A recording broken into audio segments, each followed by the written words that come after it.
Match के एक दिन पहले रात को मुझे रिकी सर का मैसेज आता है, tomorrow you will be playing करके ऐसा मैसेज आया।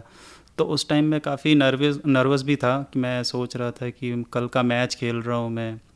बट सेम टाइम मैं भी ये भी सोच रहा था कि इस दिन के लिए मैंने इतने साल से मेहनत किया, अभी ये टाइम आ गया है, मुझे इधर से अपना टाइम लेकर आना है।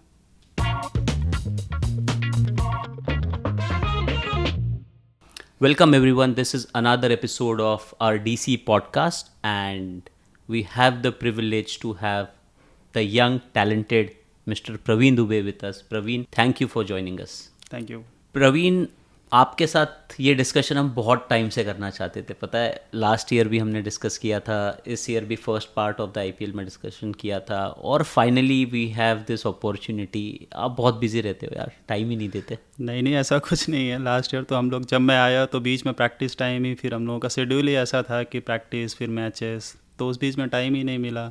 तो फाइनली ये साल अभी टाइम मिला है, तो बात करेंगे उसके बारे में। बिल्कुल, क्योंकि प्रवीण, आपकी स्टोरी बहुत इंटरेस्टिंग रही है, और आज का मेन ऑब्जेक्टिव यही है कि हम लोगों तक वो स्टोरी पहुंचाए जो वो नहीं जानते हैं। चाहे वो आपकी आईपीएल किस तरीके से जर्नी स्टार्ट हुई वो हो, या कमबैक की स्टोरी हो, या जो आपके लाइफ के अप्स एंड डाउन्स रहे हैं। अलॉन्ग विद दैट कुछ इंटरेस्टिंग मोमेंट्स रहे हैं जो डीसी कैंप के अंदर। तो जो सुन रहे हैं उनको ये भी बताना चाहते हैं कि थोड़ी सी इनसाइडर इन्फॉर्मेशन भी आपको आज मिलेगी, काफ़ी इंटरेस्टिंग स्टोरीज भी मिलेंगी। तो स्टार्ट करते हैं डिस्कशंस। सबसे पहले तो मैं आरसीबी के साथ एज ए नेट बॉलर आया था यूएई। तो मैं बॉलिंग कर रहा था उधर, तो फिर सडनली बीच में मिडवे आईपीएल में मुझे कैब भाई का मैसेज आता है कि प्रवीण, क्या आपका मुझे बॉलिंग वीडियो मिल सकता है क्या। तो मैं सोचा कैब भाई वीडियो, मतलब ऐसा कुछ भी मेरे से नहीं पूछा था कि हम कोई रिप्लेसमेंट देख रहे हैं, ऐसा कुछ भी देख रहे हैं। तो मैंने अपने वीडियो एनालिसिस से कर्नाटका बात किया, उन्होंने मुझे वीडियो भेजा, फिर मैंने उनको वीडियो भेजा। तो फिर उसके बाद एक हफ्ते बाद मुझे श्रीनाथ सर का, जो डीसी के मैनेजर थे उस टाइम, उनका कॉल आया कि प्रवीण दुबे, मैं ऐसा श्रीनाथ बोल रहा हूँ, दिल्ली कैपिटल्स का मैनेजर। तो मैं तो पहले रूम में था मैं तुरंत उसके बाद बाहर गया, क्योंकि हम लोग रूम शेयरिंग कर रहे थे, तो एक और लड़का था मेरे साथ में, तो मैं रूम के बाहर गया ऐसा। तो मैं उनसे बात किया, तो बोल रहे थे कि हमने आपका वीडियो देखा, और मतलब हमने सब ने, मतलब सब इम्प्रेस है आपके बॉलिंग वीडियो से। तो हमने फाइनली ये डिसीजन लिया है कि हम आपको एज अमित मिश्रा का रिप्लेसमेंट ले रहे हैं। तो उस टाइम तो मतलब मैं पूरा शौक था कि अभी मैं क्या, नेट बॉलर आया था, मैं प्लानिंग कुछ और कर रहा था, और अभी मैं डायरेक्ट अभी रिप्लेसमेंट अभी दिल्ली टीम में जा रहा हूँ। तो मतलब मैं उसके बाद फ़ोन कटा, मैं घर पे पापा को कॉल किया। तो उनसे बात होती कि मैंने उनको बताया कि अभी मेरा दिल्ली टीम में हो गया है। तो मतलब वो बोले कि चल, अभी जो तू प्लानिंग किया था, जो तू डोमेस्टिक में अच्छा किया था, और जो तू मेहनत किया था, अभी वो तेरा सामने आया है, तो इसलिए हार्ड वर्क कभी भी करते रहना चाहिए। वाओ, आपने स्टार्ट ही ऐसे कर दी, सिक्स मार के कि सबसे जो एक इंटरेस्टिंग स्टोरी थी जिसके बारे में हम बात करना चाहते थे, आपने स्टार्ट ही उसी से करी है। अ, अब बहुत से लोगों को है ना, बिहाइंड द सीन्स क्या क्या और होता है वो पता नहीं होता।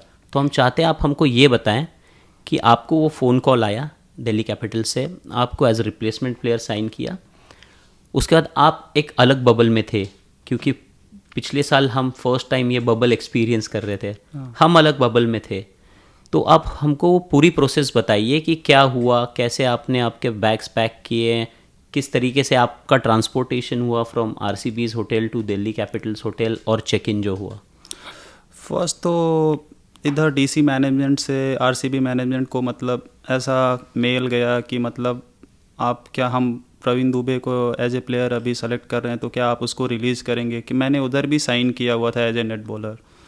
तो उन्होंने बोला कि हाँ, ऑफकोर्स आप कर ले सकते हैं ऐसा। तो फिर इन लोगों ने वो ऐसा प्रोसेस शुरू किया कि हम bio bubble to bio bubble लेके आएंगे, तो जो हमारा 7 डेज़ का क्वारंटीन पीरियड है, ये हमको पूरा फॉलो नहीं करना पड़ेगा। तो बात करके फिर उधर स्टार्ट हुआ। तो श्रीनाथ सर ने उनको कॉल किया उधर।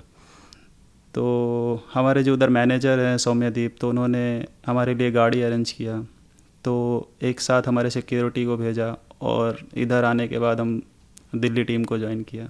फर्स्ट डे एक दिन का क्वारंटीन था, एक टेस्ट हुआ, उसके बाद नेगेटिव आने के बाद मैं टीम ज्वाइन किया। वाह, और अब हम, और एक चीज़ भी है जो मुझे पता है, ऑब्वियसली आप जब यहाँ पे आए, आप टीम के साथ जुड़े, तो आपके फ़ोन पे एक मैसेज आया था और उस मैसेज ने आपके एक्साइटमेंट लेवल्स को पता नहीं कितने टाइम्स मल्टीप्लाई कर दिया। तो उसके बारे में बताइए, वो कौन सा मैसेज था? फर्स्ट इधर आया तो मुझे रिकी सर का मैसेज आया, वेलकम प्रवीण दुबे करके इन डीसी टीम। तो मतलब मैं पहले तो मैं सोच रहा था, जब मैं क्रिकेट खेलना स्टार्ट किया था 2003 में, तो मैंने वर्ल्ड कप में देखा था जो इंडिया के अगेंस्ट उन्होंने कुछ वर्ल्ड कप फाइनल में मारा था। तो तब तो मैं ऑफकोर्स इंडिया को ही सपोर्ट कर रहा था कि इंडिया जीतना चाहिए। बट वो जो इनिंग खेली था ना, मैं सोच रहा था कि काश मैं एक बार रिकी को मिल पाता, रिकी पोंटिंग को। और फिर उसके बाद जब मैसेज आया तो सीधा मुझे फ्लैशबैक हुआ 2003 का, कि मैंने वो टीवी में उस टाइम देखा था और आज रिकी सर ने मुझे मैसेज किया वेलकम टू डीसी टीम। तो मतलब ड्रीम कम ट्रू था ऐसा मेरे लिए। बिल्कुल यार, और जिस तरीके से वो इंस्पायर करते हैं, जिस तरीके से वो सबको ट्रीट करते हैं, इक्वली ट्रीट करते हैं सबको, इट्स क्वाइट फिनोमिनल। करेक्ट। आप हमने वो डीसी, जब मैं first day DC camp join किया, प्रैक्टिस के लिए गए, जो हमारा हडल बना और जो उनका बात करने का और जो सभी प्लेयरों में मैं वो एनर्जी देखा, मतलब जिस तरीके से वो बात करते हैं, मतलब वो अमेजिंग था। वाह। और हडल से एक चीज़ याद आई कि यूजुअली क्या होता है, आप लोग तो खेल रहे हो, राइट, आप प्लेयर्स हो, हम भी जब शूट करने वाली टीम हो, हम सब भी जब खड़े होते हैं ना उस हडल के पास, हाँ, और जब रिकी पॉन्टिंग कहते हैं this is your team now, correct. वो इतना इंस्पायर कर देता है, हमको भी लगता है चलो उतर जाते हैं पैड वैड पहन के। करेक्ट, वही मतलब एक ऐसा अलग सा जोश भर देते हैं उनकी वो स्पीच जो देते हैं ना हडल में। मतलब अगर कोई बंदा अगर आज जा रहा है, उसको अगर प्रैक्टिस करने का मूड नहीं है, थोड़ा ढीला, लेकिन वो स्पीच सुनने के बाद अलग ही जोश आ जाता है कि नहीं आज तो मुझे पूरा हार्ड वर्क करके ही जाना है। इस टाइप का हो एब्सोल्युटली। जाता है। प्रवीण, थोड़ी सी और भी बातें करते हैं। हम आपकी बैक स्टोरी पे थोड़ा आगे चल के जाएंगे, अभी हम कंटिन्यू रखते हैं इसी डिस्कशन और इसी जर्नी को। तो प्रवीण दुबे को कॉल आया, प्रवीण दुबे ने दिल्ली कैपिटल्स ज्वाइन कर लिया, देखते देखते प्रैक्टिस शुरू हो गई और बड़े जल्दी मुंबई इंडियंस के अगेंस्ट आपको आपका कैप भी मिल गया। यस। हमें ये बताइए, जब वो आपको कैप दिया जा रहा था, आपको कब पता चला कि आप आज का ये मैच खेल रहे हो या कल का मैच खेल रहे हो, जो भी कॉन्टेक्स्ट होगा तब? मैच के एक दिन पहले रात को मुझे रिकी सर का मैसेज आता है, tomorrow you will be playing करके, ऐसा मैसेज आया। तो उस टाइम मैं काफ़ी नर्वस भी था कि मैं सोच रहा था कि कल का मैच खेल रहा हूँ मैं। बट सेम टाइम मैं भी ये भी सोच रहा था कि इस दिन के लिए मैंने इतने साल से मेहनत किया, अभी ये टाइम आ गया है, मुझे इधर से अपना टाइम लेकर आना है। तो वो फीलिंग बहुत अच्छी थी मेरे लिए। और उसके अगली स्टेप, अब वार्म अप्स हो चुके हैं, टीम हडल हो रहा है और वहाँ पे प्रवीण दुबे को कैप दी जा रही है। आपको आपकी कैप किसने दी थी और क्या वर्ड्स थे उस टाइम पे? उस टाइम पे कैप मुझे रिकी सर ने ऐसा आके मुझे हैंडशेक किया और बोला कि तू जो सेम डोमेस्टिक में किया है ना, वो सेम इधर करना है, कुछ भी अलग से प्रेशर नहीं, एक्स्ट्रा प्रेशर नहीं है।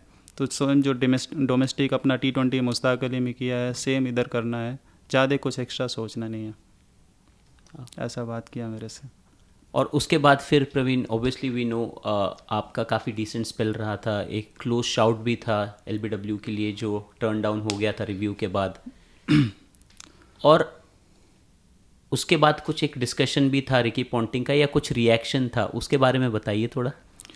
नहीं, फर्स्ट ओवर में पहले तो मेरा बैटिंग हमको आ गया हमारा टीम में, और उस मैच में मेरी जल्दी बैटिंग भी आ गई थी। तो मैं तो थोड़ा प्रेशर में था कि फर्स्ट मैच है, नर्वस भी काफ़ी था। बैटिंग करने गया तो बुमराह सामने बॉलिंग डाल रहा था।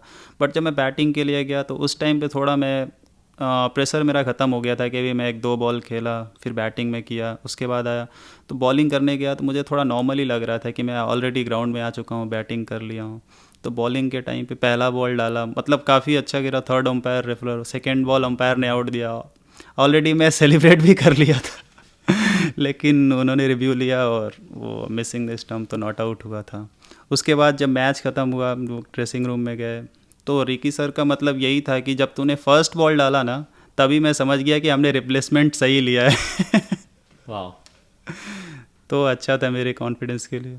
बिल्कुल यार, ऐसे कॉन्फिडेंस ऑटोमेटिकली शूट हो जाता है कि वो आप अपने आप में भी बिलीव करते हो, आपने जो हार्ड वर्क किया है उसके रिवॉर्ड्स मिलते हुए दिख रहे हैं। और उसी सीज़न और एक चीज़ भी हुई, एक ऐसा बंदा जो कुछ गोल्स लेके आया था लाइफ के कि अच्छा मैं एज अ नेट बॉलर जा रहा हूँ, मैं मेहनत करूँगा, अपना टैलेंट दिखाऊँगा और मैं फिर से आईपीएल में अपना कमबैक करूँगा, ये सोच के आया था।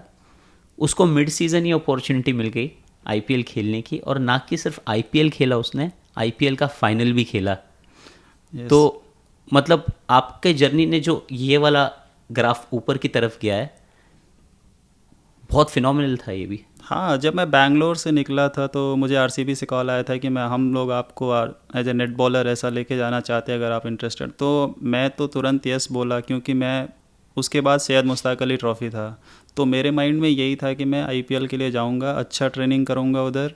उधर बैट्समैन भी थोड़ा अच्छे लेवल के रहते हैं, और विराट और एबीडी को बॉलिंग डाल के तो बहुत कुछ सीखने को मिलता है। तो मैं सोचा कि उधर जाऊंगा, अपना फुल ट्रेनिंग करूंगा, वापस आके मैं सैयद मुश्ताक अली ट्रॉफ़ी में अच्छा परफॉर्म करके वापस मुझे कम बैक करना है आईपीएल में। बीच में जब मुझे कॉल आता है तो फिर मुझे ऐसा लगता है कि मैंने जो प्रिपरेशन के लिए नेक्स्ट ईयर के लिए सोचा था अभी आ गया है, तो अभी से मुझे ये स्टार्ट करना है। तो उसके बाद मैंने दिल्ली टीम ज्वाइन किया, और आपने जैसा बोला कि मैं मैच नहीं बल्कि फ़ाइनल भी खेला, तो फाइनल के एक दिन पहले मैं सिर्फ मेरे दिमाग में वही था, मुझे तो पता था कि मैं फ़ाइनल खेल रहा हूँ। तो एक दिन पहले मैं वही सोचा था कि मैं बैंगलोर से निकला तो मैं एज ए नेट बॉलर था, और आज कल मैं आईपीएल फाइनल खेल रहा हूँ। तो वो तो फीलिंग अनरियल थी मेरे लिए। वाह। प्रवीण, एक आध दो ऐसे किस्से बताओ जहाँ पे आपने कुछ देखा हो कि हमने तो अभी सब अच्छे पॉइंट्स की बात की, ऐसा कोई मुश्किल मोमेंट हो, जैसे हम मैच हार गए मुंबई इंडियंस के अगेंस्ट, और हम देखते हैं कि जो पोस्ट मैच रिकी पॉन्टिंग जो बात करते हैं हम सबसे, वो एक अलग लेवल का इंस्पिरेशन होता है, चाहे हम जीते या हारें, जिस तरीके के उनसे इनपुट्स आते हैं या जिस तरीके का इंस्पिरेशन मिलता है। तो आपकी वो फीलिंग क्या होती है जब आप उस ग्रुप में बैठे होते हैं वहाँ पे? हम लोग मैच हार रहे थे, मतलब ऐसे बैक टू बैक हमारा एक फेस आया कि हम 3-4 मैचेस हारे उस टाइम पे।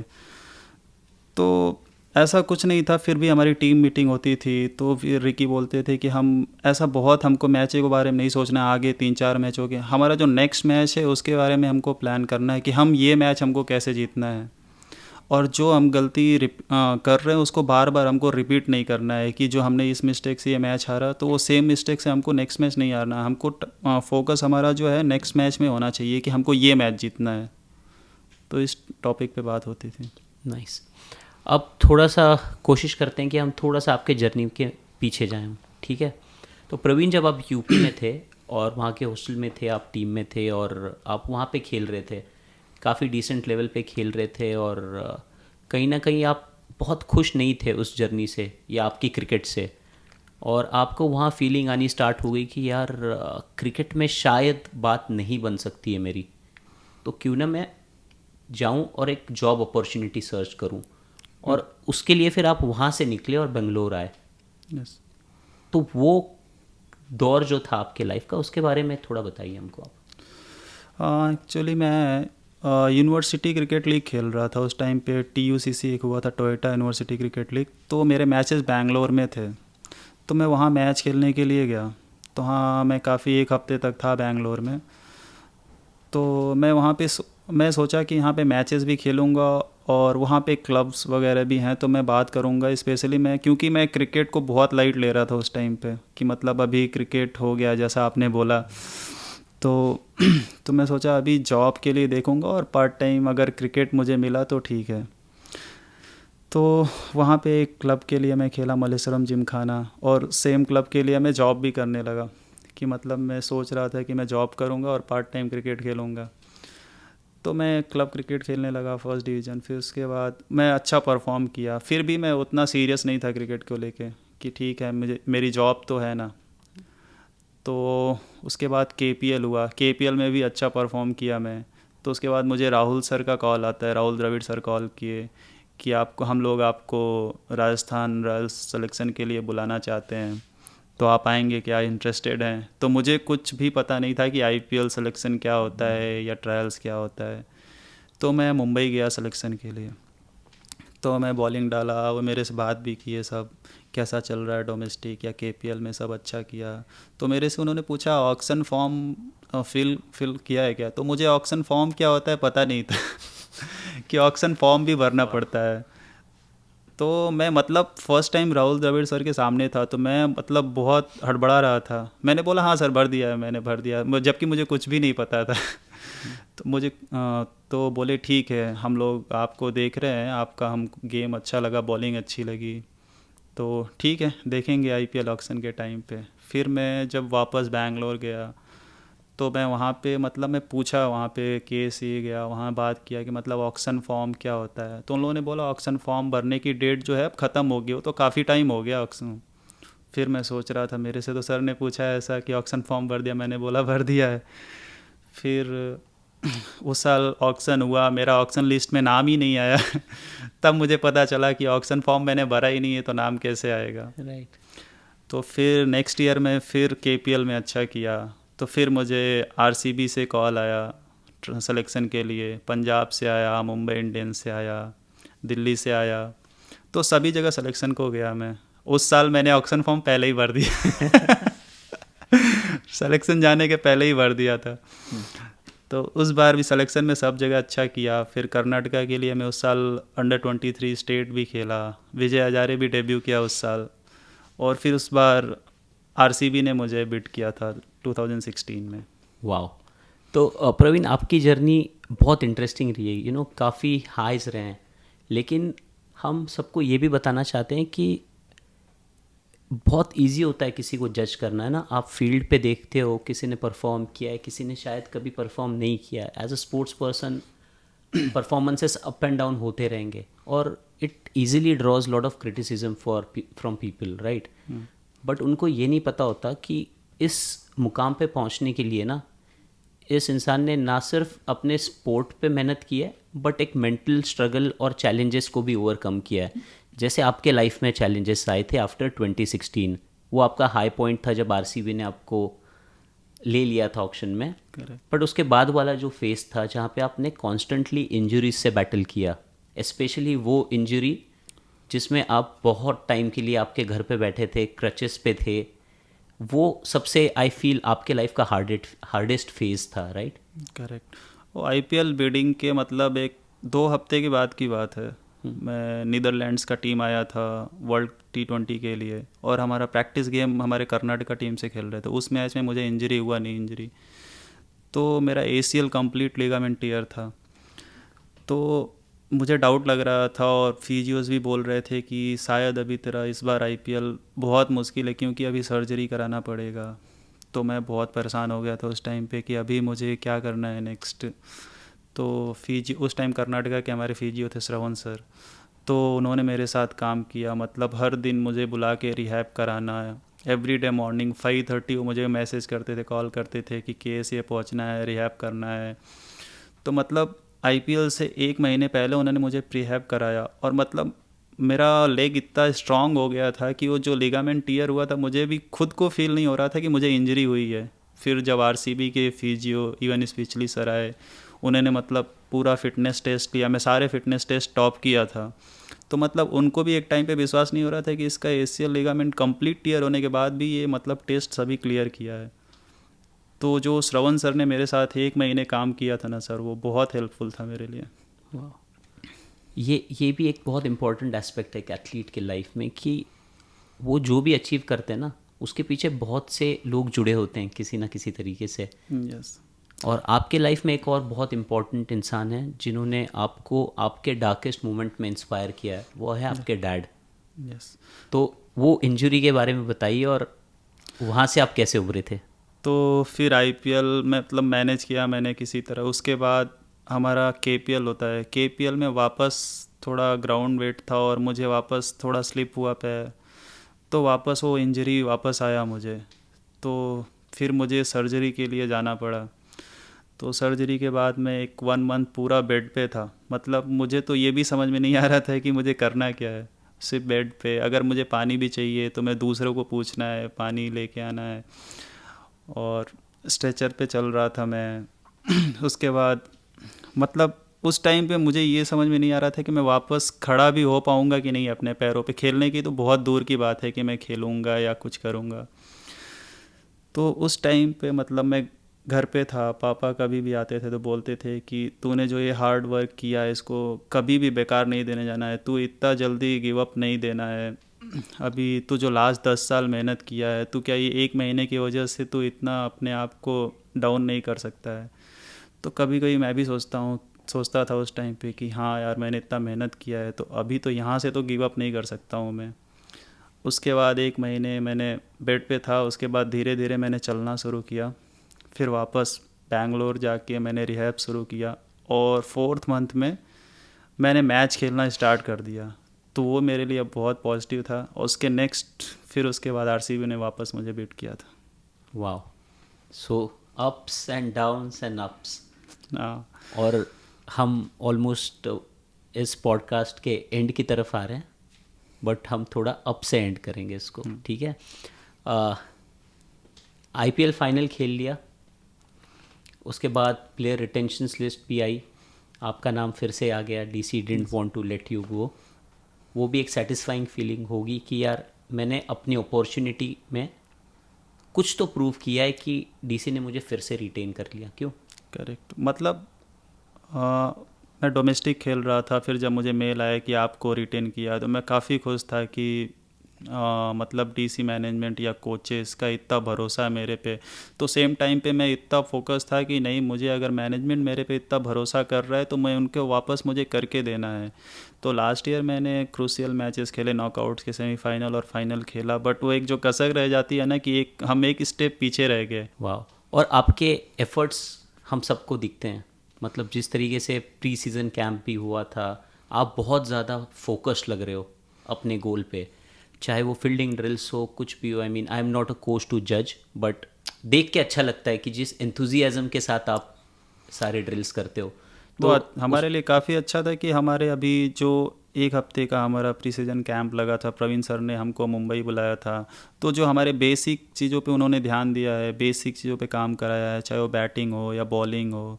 तो हमने सिर्फ एक हफ्ते सिर्फ बेसिक चीज़ों पे काम किया है। तो उसका फ़र्क हमको अभी दिख रहा है कि अगर हम बेसिक अपना स्ट्रॉन्ग कर सकते हैं तो हमको गेम में अपने आप ही इम्प्रूवमेंट दिखता है। बिल्कुल प्रवीण, और अभी भी चाहे वो फील्डिंग हो, बैटिंग हो, बॉलिंग हो, you are doing everything with great enthusiasm and confidence. कि सब अपना इस स्किल डेवलप कर रहे हैं। सब मैच की सिचुएशन से हमारी प्रैक्टिस चल रही है। Every day, day by day हम लोगों को प्लान दिया जाता है कि आपको आज इस तरीके से प्रैक्टिस करना है, चाहे बैटिंग हो या बॉलिंग या फील्डिंग। हमको टारगेट सेट करके देते हैं कि हमको डायरेक्ट हिट आज इतना मारना है, तो हम उसके हिसाब से जाते हैं डायरेक्ट हिट के लिए। बॉलिंग में हमको दिया जाता है कि आप पावर प्ले में बॉलिंग डाल रहे हो या स्लॉग में डाल रहे हो या मिडिल ओवर में डाल रहे हो। फिर उसके बाद बैटिंग में भी हमको ऐसा ही है कि आपका बैटिंग आफ्टर 15 ओवर बाद या आफ्टर 12 ओवर आपकी बैटिंग ऐसे आने वाली है, तो आप माइंड में रख के, और बॉलर्स को भी आप वही बोल के जाना है कि हम आफ्टर 12 बैटिंग कर रहे हैं, आफ्टर 15 बैटिंग कर रहे हैं, ताकि उनके माइंड में भी रहे कि हम वैसा ही बॉलिंग डालना है। तो वो सब हम गोल सेट करके और प्रैक्टिस कर रहे हैं। थैंक यू प्रवीण, आपने हमको ज्वाइन किया और ये सारी चीज़ें शेयर की जो शायद ही कुछ लोगों को पता होंगी। तो thank you for joining us and making us feel so good today. Thank you, thank you so much.